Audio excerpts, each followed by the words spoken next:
Yeah, so the problem we're solving is that property wealth creation, like investing in real estate, it's a very difficult process. It's non-transparent. It's very localized, and like not professionalized at all. So Prophero is that one-stop shop platform that allows our clients to create, to optimize, and to grow their property wealth and to do it globally.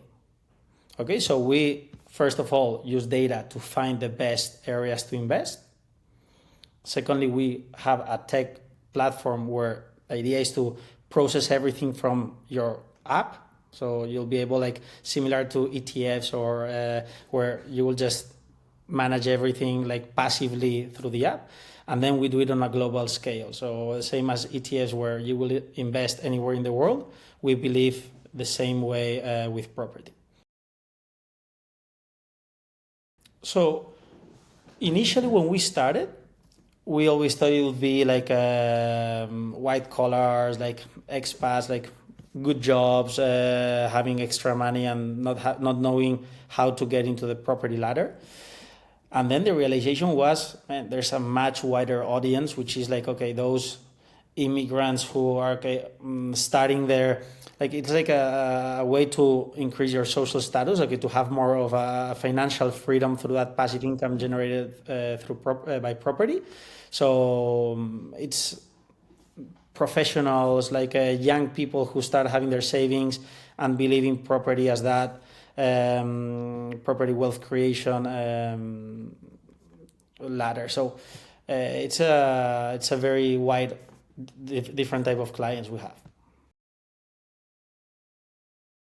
You're spot on first of all that emotional component that comes with, okay, my property portfolio, not my portfolio of shares. Nobody talks about their number of Amazon shares, but they do speak about, okay, man, I've got this property here. There's an emotional component that makes it very, very powerful. And it's not only Australia. You realize real estate is across the globe, everywhere. Like here in Spain, people are like mad about property. Ireland, like US, anywhere. Like it's quite wide, the idea of property ownership. So that's one, the emotional component. And then the second that we realize is that there's a global phenomenon called rent vesting. So our generation have been are not able to buy the property there where they live in the area they like. Let's say, I mean, when I was an expat, I used to live in Bondi. Obviously, like the expat community, beautiful place. But man, I lived in a small apartment paying a massive rent. I could not afford buying the property I own. I was living in. But I wanted to keep investing in real estate because I believed in it as a good asset to create like in the long term property wealth. So that phenomenon called rent vesting, it's happening all across. Like my parents have lived in the same house for 40 years. That doesn't happen in our generation. I've lived in 6 different houses within Australia and now in Europe, like in the last 10, 12 years. So the global economy, the jobs moving from one place to the other, it doesn't make sense to own a place where you're gonna live and spend that much money, which financially wise doesn't make sense. The yield you're gonna get. So, I mean, we've kind of benefited from this trend, and it's global. It's across the globe. So people are having priced out from the areas they want to live. So they end up renting because they rather stay living in that area, but invest in areas that make more sense financially. It's been a crazy journey. Like even my previous company had been a crazy journey where we grew bootstrap at a 100% rate year on year for the first 5 years. It was quite insane. But Prophero is a complete different beast. I mean, we've gone from Michael and myself founding the company like 2 days ago. It was our 3rd anniversary. Congratulations. 3 years, thank you. To now being over 120 team members, present in 4 countries, growing at a 30% quarter on quarter. We're now sitting at around, in Aussie dollars, 25 million Aussie dollar annualized revenue, positive EBITDA. Man, it is insane the growth we've experienced. And few learnings from here.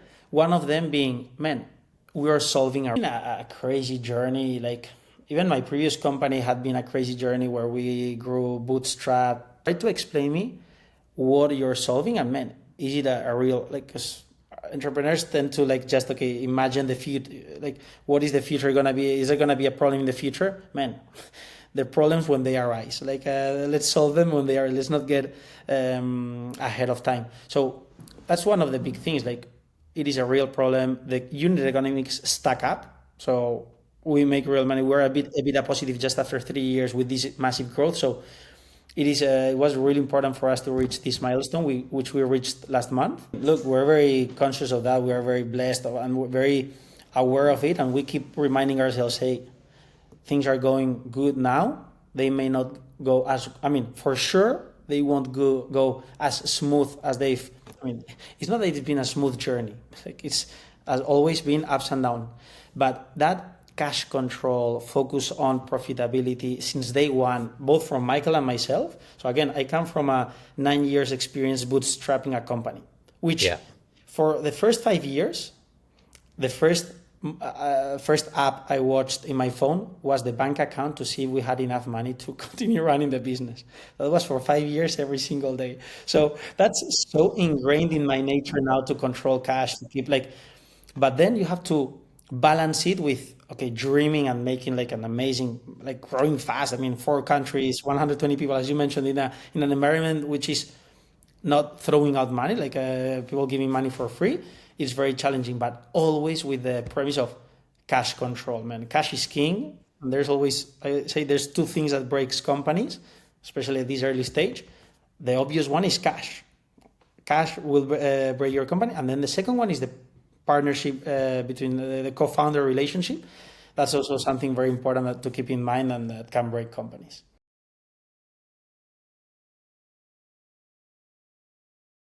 So the idea came from Michael, from my co-founder. He was leading the data and AI practice at McKinsey. So one of these bright minds, mathematicians, like an engineer, like. And when he stepped out from McKinsey, because again he kind of says he was getting bored, but like so he wanted to see where he could start his entrepreneurial journey with applying this data and AI knowledge he had. So he tried one business before this, didn't work. Anyway, it didn't work out, and then he saw property investment is what, like, if not the one, like one of the biggest financial decisions that anyone will make in their lives. And still, again, it's totally locally biased, not transparent at all, not data driven. It's very, okay, trust the real estate agent, the neighbor. I mean, it's not the way to go, right? So especially when you see the rest of the industries being much more analytical, data driven. So he saw the opportunity of applying these data models he built to property investment. And him and I were friends from like 8 years ago from the expat community around Bondi. We live just 2 minutes away from each other. So we used to go camping, surfing, whatever. And in one of those walk chats, because I had stepped out from my previous company, we were chatting. He was telling me the idea. I had been a property investor myself for the last, since I had some money, I started investing in property. So I built a decent property portfolio.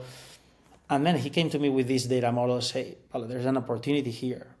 Why don't we, this is not for you to continue investing, but there's an opportunity to build a company based on these data models and on a tech approach to make the process smooth.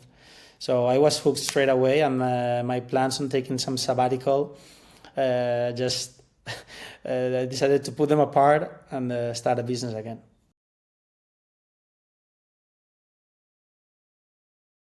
I've always had this mentality. I'm the 4th of 5 brothers at home. So kind of it is a trend where the last ones are survival. So I think at least what I wanted is to be able to have some money to pay my expenses, whatever. So I was the kind of guy selling beers in the door of a nightclub or whatever. Like I was working corporate and I was the worst employee. I mean, I couldn't see myself. I remember getting an advice from one of my first bosses I had, like managers, and he came to me and told me, "Hey, Pablo, you know what? I'm gonna give you an advice. I was okay. Look, man, excited.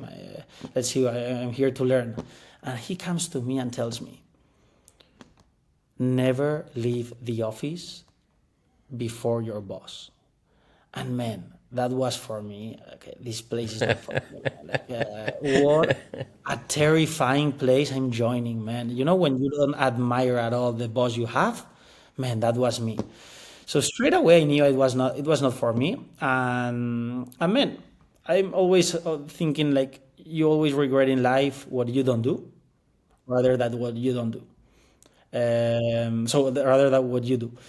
So man, I had to try it. I had no mortgages, I had no kids. My girlfriend back in the days, who is now my wife, supported me. So I was okay. Off we go.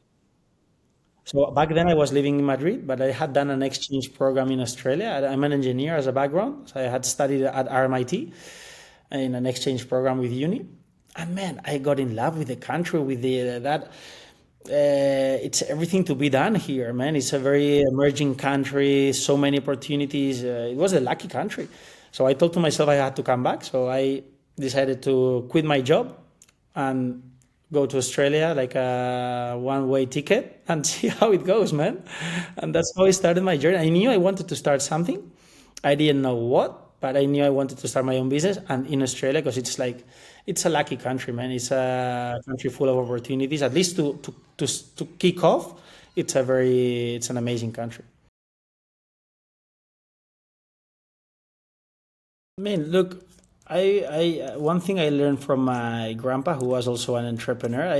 I asked my dad, what did my grandpa do to be so successful? No, he was a quite a big entrepreneur, and the response was he spoke to everyone. He was networking constantly. He was learning from everyone. Man, he would speak to the stones, and then you never know what door is gonna who's gonna open you the next door. So that's something both my ex business partner, well, he's still my business partner because I am still shareholder, but like, and I did since the beginning. We were constantly okay. We would set up every Monday. Okay, let's set up some targets, objectives on this type of business that we're launching, and let's try and get it out there. Testing, learning, speaking to someone. So just to give you a few examples there, like accounting at the beginning for us, everything was expensive. Obviously, like we came from like Europe. Australia is an expensive country, so until you start earning from Australia, like everything is ultra expensive. So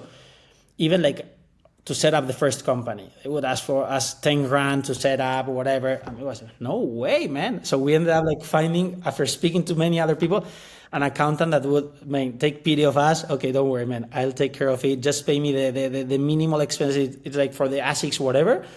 And I'll say that for you for free. Do the accounting. Whenever you have money, I'll pay for it.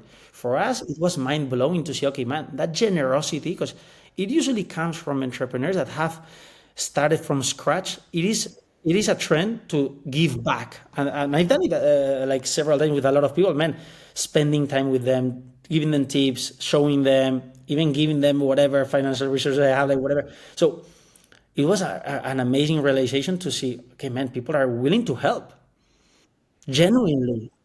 Dexter, I Yeah, feel like yeah, there's so much bullshit, and apologies for yeah. the word, I remove that one, man. But like, man, No, no, I'm happy there's for you to say that word. I think it's the so appropriate much of word, it, right? man, and thinking that money is given for free and just with a.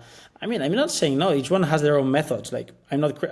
I learned not to criticize anyone. Like that, any entrepreneur is valuable for me because man, it's so difficult to get out there and do so.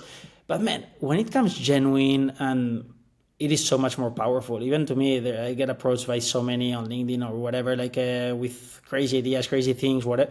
And man, whenever I see a genuine message, I will respond always. I will take time to say, okay, hey, how can I help, whatever, or where can I guide you? Man, I like genuine people.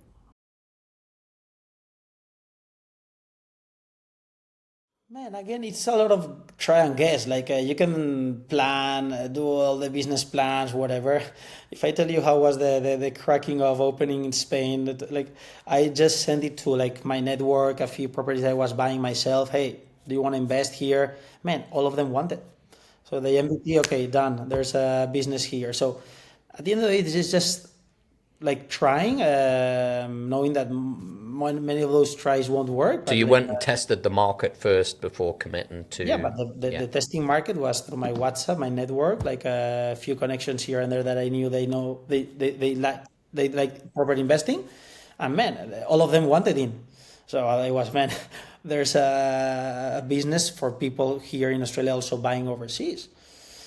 So, but yeah, definitely Australia is a small market. It's a lucky country, but it's a small country, and it's like away from the world. Like even politically, it's very protective from the outside. So you need to go outside to grow. And again, you've seen it like Atlassian, like you've seen like Canva, like all these great companies. They have moved away to make it bigger, and that's what makes Australia big. Like from Australia to the world. Our plan is to continue growing the business sustainably. So we will reach 40 million annualized by the end of the year and being around Wow. 10% EBITDA positive. That's the financial plan. And then to continue developing our app where we can make like our vision true, where you can just manage your property wealth through a click. That is what we're continuing to build.